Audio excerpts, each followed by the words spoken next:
we have planted just over 80,000 trees and shrubs across the city. We have all of these trees, as you can see, and we get to give them away for free to people in London. Hi everyone, my name's Emily Fevery. I'm also known as Ranger M. I'm an environmental educator and communicator, and I get to talk to a lot of different people about all things nature and conservation. I love to knowledge share, and that's what I want to do with you. So come on, let's go learn with Ranger M.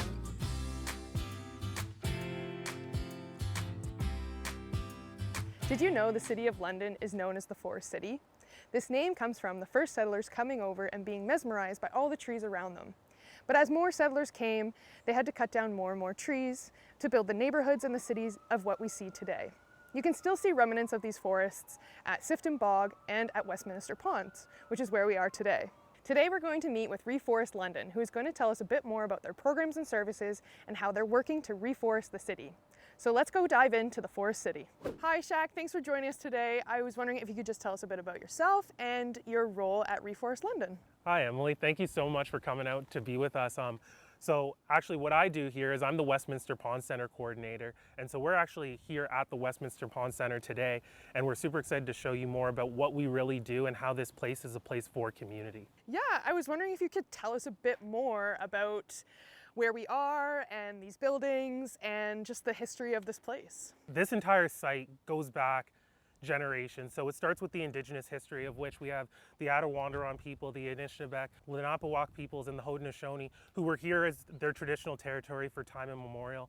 And they were great stewards of the land. We found artifacts as old as 2000 BC down by the ponds. And this was a great place for them to meet and come together again.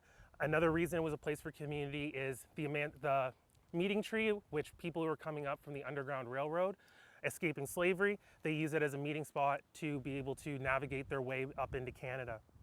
And then we also have the veterans history, so post-World War II, with our veterans coming back, all of these buildings were erected by the government of Canada in order to help rehabilitate and reintegrate our veterans into society. And over time, it turned into an occupational therapy place for tuberculosis, but they really saw the value of nature for well-being and community for well-being. And we continue that to this day here at the Westminster Pond Center as we are developing a sustainability center for our community and planetary well-being. You were telling me that there's plans for these buildings, and I was wondering if you could just tell us all a bit more, kind of how you're going to continue to use them today and refurnish them. Yeah, so originally there were 11 buildings on the entire site. There's only 4 remaining that still stand. So we have the Bruce, the Huron, the Perth, and the Wellington, which stands right here. And currently the Bruce and the Huron are being used.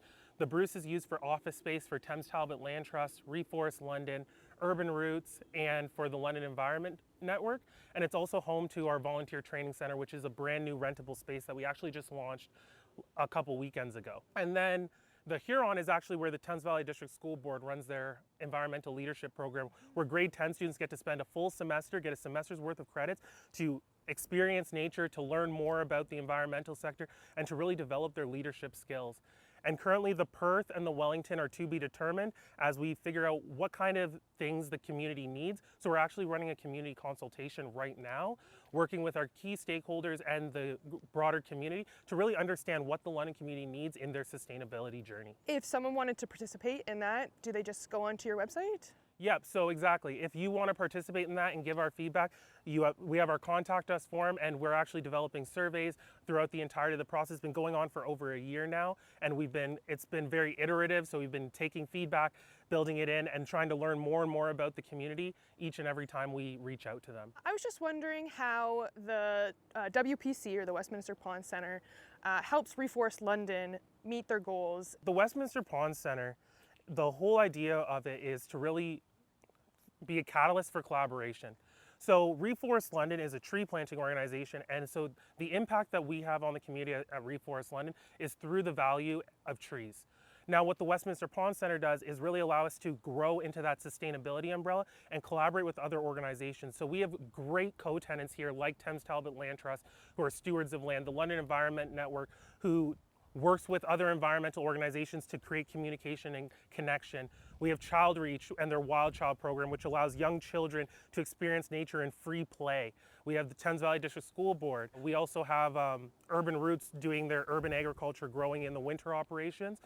and so much more going on here with our amazing tenants. Plus we have great community partners who touch us in other ways, like the Westminster Working Group that rents snowshoes out of here during the winter operations. So it's really about bringing community together, bringing people together around a common goal of improving our community and our planet. And that's what the Westminster Pond Centre allows ReForest London to do. That's truly amazing. Thank you. I was just wondering, finally, if you could tell us a bit about programs that you do here. Yeah, so the Westminster Pond Centre, uniquely on its own, has 2 programs underneath its umbrella. We have the Signal Boost Initiative, which allows us to work with multiple community partners in and out of the environmental sector to run educational workshops and programming. And so actually last year in 2021 alone, the Signal Boost Initiative ran over 66 events with over 1,000 different participants within our community. And it was a variety of in-person events, webinars. So even through the pandemic, we were able to still make a big mark and work with community. So that was huge for us. And then the second program we have is actually the Seed Hub. And my coworker Sara will tell us a little bit more about that because that's her baby. Oh, well, let's go meet up with Sara. Today, instead of fun facts, I'm going to tell you about 3 different places to explore in London. The Coves, a neighbourhood in London, is home to both the Black Walnut Forest and the Hackberry Forest. Both of those forests are rare in Ontario.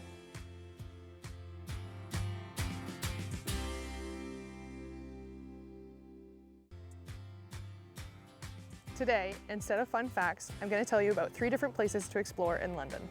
The Coves, a neighbourhood in London, is home to both the Black Walnut Forest and the Hackberry Forest. Both of those forests are rare in Ontario. Sara, thanks for joining us today. I was wondering if you could tell us a bit about yourself and your position here at ReForest London. Yeah, so my name is Sara. I'm the Environmental Programs Coordinator here at ReForest London. One of my main roles is to lead the Seed Hub. Yes, actually, Shaq told us about the Seed Hub, and I was wondering if you could tell us what that means. Yeah, so the Seed Hub is a relatively new program here at ReForest London. It's a totally volunteer-driven program where we focus on the ethical seed collection of our native trees and shrubs. Oh, okay. Why do you collect seeds? For your programs, or? So we collect seeds for a million different reasons, mostly for public education. We really want to engage the public, give them free workshops to educate them on this really lesser known aspect of the environment. As well, we want to try to one day supply our own trees for our own planting initiatives. So next year, we'll be breaking ground on our community tree nursery, which will be a volunteer-run building that is focusing on growing our seeds for planting initiatives, as well as incorporating a whole bunch of different educational aspects for all levels of, or all grade levels. Oh wow, that's really cool. Do you try and get specific species of seeds, or kind of whatever you can find? So we try and collect anything that's from our region, so anything native. So London, we find ourselves in the middle of the Carolinian forest, so any trees that would be normally in the Carolinian we would collect from. Okay, and do you collect seeds just here at Westminster Ponds, or do you even ask private citizens if they have a tree on their property if they're willing to give seeds? Yeah, so we actually do both. Right now, the majority of our seeds is collected from London locally. We ask permission from the city, and then we hold seed collection workshops where we'll take volunteers out to different London parks and environmentally significant areas and collect seed from there. But we also have a new program called Seed Cycle, which is an awesome way for the community to give back. If they have mature trees in their yard that are producing seed that usually end up decomposing or going into the compost, they can harvest those seeds and donate them so we can grow them up and put them back into our parks. So I imagine you get lots of seed by the end of the season. How do you store them? So storing seed is different for each type of seed. When we're storing it, we want to do what is going to happen in nature. We're trying to mimic that. So different seeds will dry out on a branch and they can be left on the shelf for the rest of the season. Some seeds, more like a berry, need to emulate going through a bird's stomach. So we would put them in a bag full of sand, squish all the fleshy bits off, and then keep the seed. But majority of the seeds need to do something called cold stratification, where we put them in the fridge for about 4 to 6 months to simulate a winter before we can then plant them in the spring. Oh, okay. And then they hopefully become the trees of the forest city. Yeah. So I think we're going to go and meet up with Lily to learn more about the trees you put in the ground. The marshland in London, including Sifton Bog, was created by an ancient natural process. The growth and retreat of glaciers created spaces in the landscape where water and aquatic life could flourish.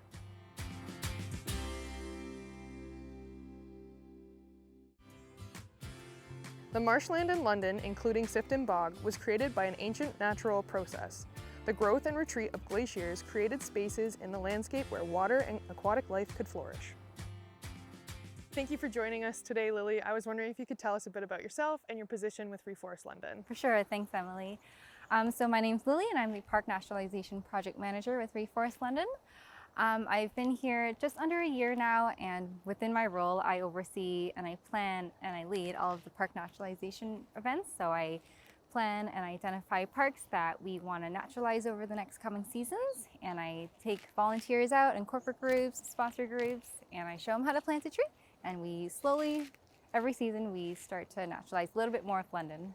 Do you know how many trees ReForest London has planted in the City of London? Yeah, so ever since we've started putting trees in the ground, we have planted just over 80,000 trees and shrubs across the city.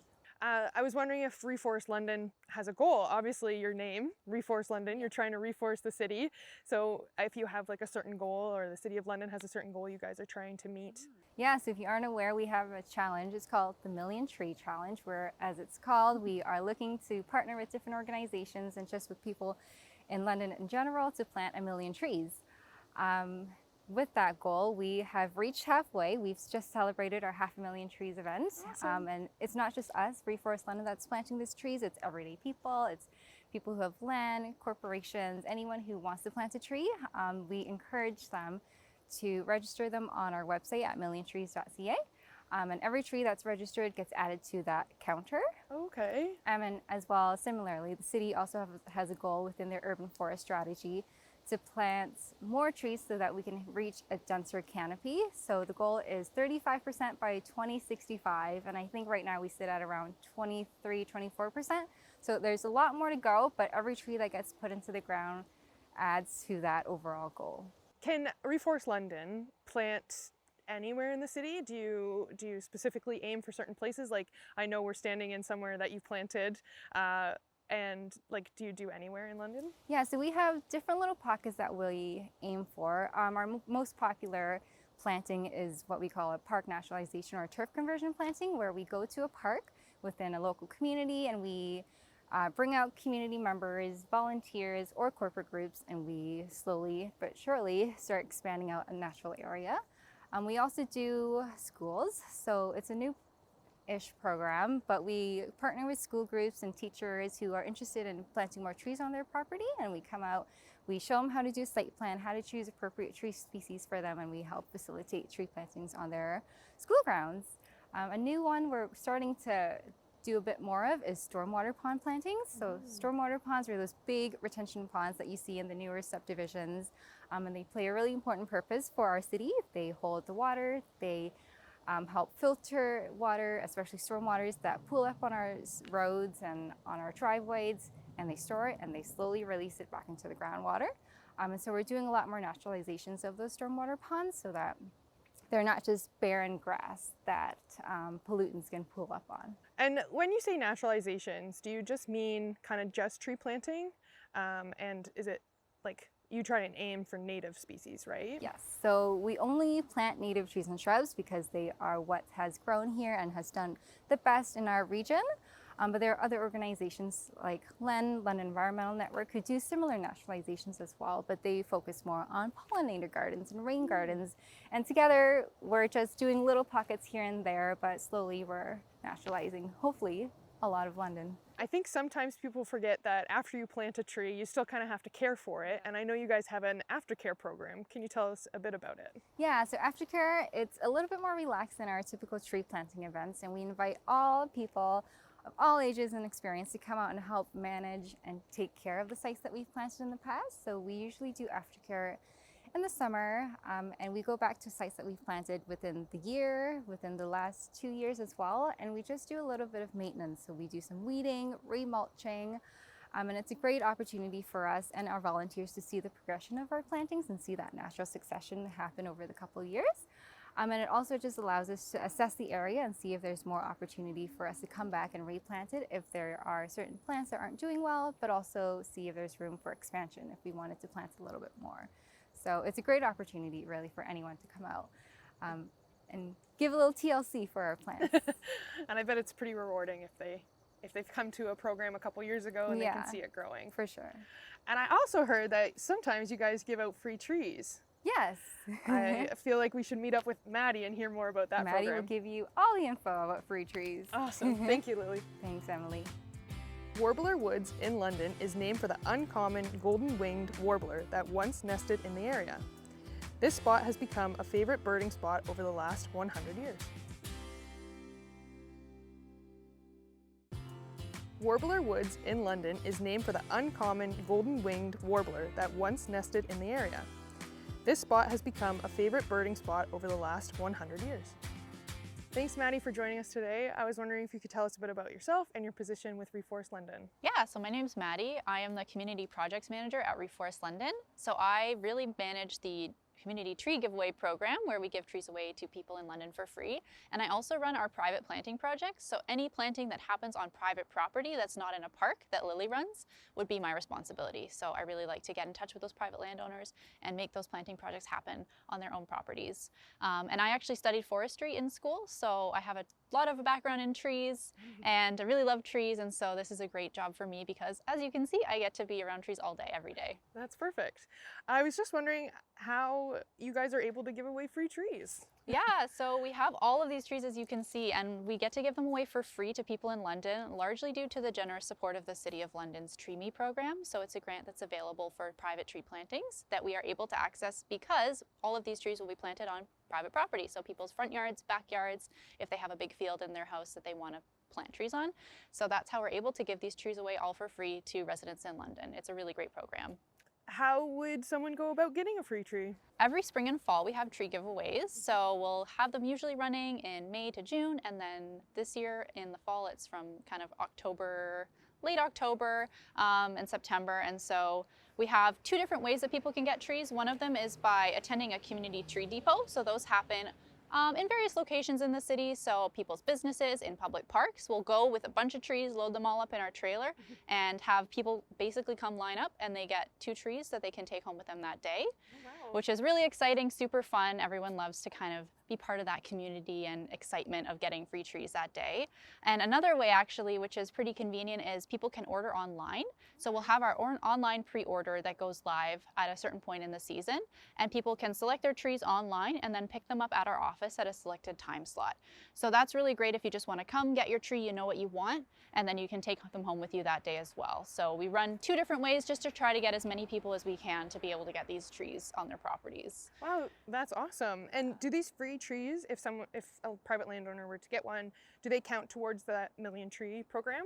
They do, yeah. So ReForest London was one of the founding partners in the London's Million Tree Challenge. So we've reached about 500,000 trees this year. We had a big celebration. It's really exciting. And so any trees that are taken as part of our giveaway program can be registered on milliontrees.ca to count towards that million tree goal. So if you planted any trees on your property, if you get any trees with you this season that you've taken from a giveaway, please go to that website, milliontrees.ca, and register them so you can see that counter tick up towards 1 million trees. Yeah, it's a cool program for the entire City of London to work towards. Yeah, I really like that excited. idea. I was wondering if you'd tell us a bit about what considerations private landowners should consider before they plant a tree on their property. Yeah, there are lots of things you should consider actually. And planting a tree, it's a pretty big commitment because you're hoping to have it on your property for years and years to come. You want to make sure that that tree can grow and be super healthy and beautiful for future generations. So really important to consider first the site conditions of your yard. So do you have sandy soil? Do you have clay soil? Is it really wet in the springtime? Is it really dry in the summer? So these are all things you want to consider, as well as sunlight. Is it full sun? Do you have a big tree already that gives a lot of shade to that yard? So maybe you want to plant something that's more shade tolerant that can grow under the canopy of a larger tree. Another thing that's really important, especially in the city, is size. Do you have room to plant a really large tree that's going to get 80 feet tall? Or do you only have room for a small tree that can get maybe 20 feet tall or so? So all of these things are super important to think about ahead of time before you choose the right species. And that's why we're here too, is to help people decide based on their criteria what's the best tree for them and their location. I was wondering if you could tell us a bit about the trees that are behind us today. Yeah, as you can see, we have hundreds and hundreds of trees right now in the compound. We have over 20 different species, so we try to give away a really good variety of species to help increase the diversity in the city as well. We want to also expose people to different native species that they might not know about. So we have what I see right here is a black cherry tree. We've got some pagoda dogwoods, some little white spruce. We've got all kinds of fruit trees actually, so domestic fruit trees like peaches, apples, and pears we'll be giving away so people can grow their own fruit. We have some cedars, some walnut. We've got all kinds of stuff. And a few oaks back there as well, which are one of my favorites. So like I said, we just try to have as many options available to people so that they can get a tree that fits their site the best. So yeah, it's super beautiful right now. You can see all the trees here. It's really lovely. And then by the end of the fall, this compound will be entirely empty, hopefully, and all of the trees will be out in people's yards in London. Well, I think that's awesome that you guys have a lot of different species. You know, it's not just maples and oaks we find in the city, it's a whole bunch of different ones. Not that maples and oaks aren't beautiful and worth our time too. But I want to thank you, Maddie, for joining us today. Thank you. Thank you. I thought the perfect way to finish up this episode would be to discuss how to plant a tree. Remember what Maddie said, we want to consider our surroundings. So if there's canopy over top, what your soil moisture is, what your soil type is, and that all helps you figure out what kind of tree you should plant. If you have any questions, reach out to ReForest London and they'll have some answers and some great trees on what to plant in your property. Did you know the fall is the best time to plant a tree? The cool, short days stimulate the leaves to fall, but the warm soil is perfect conditions for the roots to grow. So let's plant a tree. So we want to dig a hole that is a good bit wider than the actual pot. So I'm going a bit wide, it looks like, but that gives adequate space to let the roots kind of go outwards. And I also want to kind of break up the sides a bit and the bottom, and that once again lets the roots really get deep right off the bat. Now that I got the width that I want, I'm going to check the depth. So I actually just take the whole tree, kind of put it in, and see where the root ball kind of starts to the edge of my hole, and I think I have a perfect depth. I kind of want it maybe an inch or 2 centimeters deeper than the top of the ground. If you have clay soils, you want to consider putting it a bit higher so the roots don't get too saturated by water. Since I have the depth, I'm just going to take it out of the container. I'm just going to break it up a bit so the roots have a bit more movement and they're able to penetrate the soil a bit better. Then I'm going to put it in, going to make sure that all of that stays with it, and then I'm going to fill around the tree. So when you're repacking your soil or even putting mulch on, you don't really want to push it too close to the trunk. It will hinder your tree that way. So I kind of create a little moat or donut around it and then pack it in everywhere else. If you did want to put mulch on, you can. Just again, kind of create a little donut around the tree trunk. If you want to stake your tree, kind of only use one band to stake your tree. Too much pressure on the tree could lean it or hinder its growth. That's basically the basics on how to plant a tree.